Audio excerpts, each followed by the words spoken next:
Hi, I'm family law attorney Kyle Scoresby, and in this video we're going to be talking about a name change in connection with a divorce. And I'm going to stereotype here a little bit, but these are the most common situations we get where the wife comes in and she's taken the name of her husband.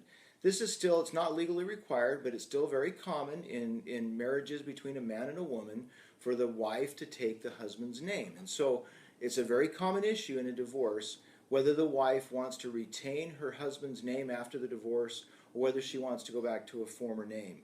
And Arizona law specifically allows this to be done as part of a divorce case.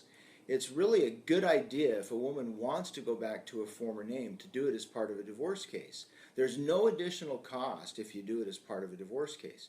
If you wait till later and then you decide you want to change your name, then there's an extra cost. It's a whole separate case to change your name. So under the statute, a person can have their name restored to a former name at any time prior to the entry of the divorce decree. You don't have to wait until the divorce decree is final. It was several years into my practice before I ever had someone that asked this question, and we got into it and realized, yeah, we can do a motion to change your name while the divorce is in process. We don't have to wait till the final decree. So if a woman is really anxious to change her name, we can do that even before the divorce is final.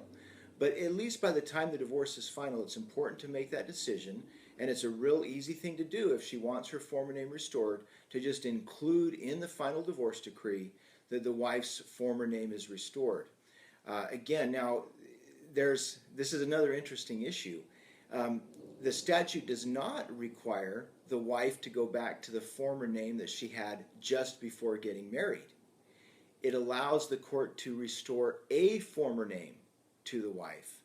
So as an example, let's say a woman she's in her second marriage and she went into the marriage with her first husband's last name. She has an option. She can either go back to her first husband's last name or she can go back to the name that she had when she is single. So this is a good thing to be thinking about for everyone who's taken on their spouse's name, and make that decision before the divorce decree is final.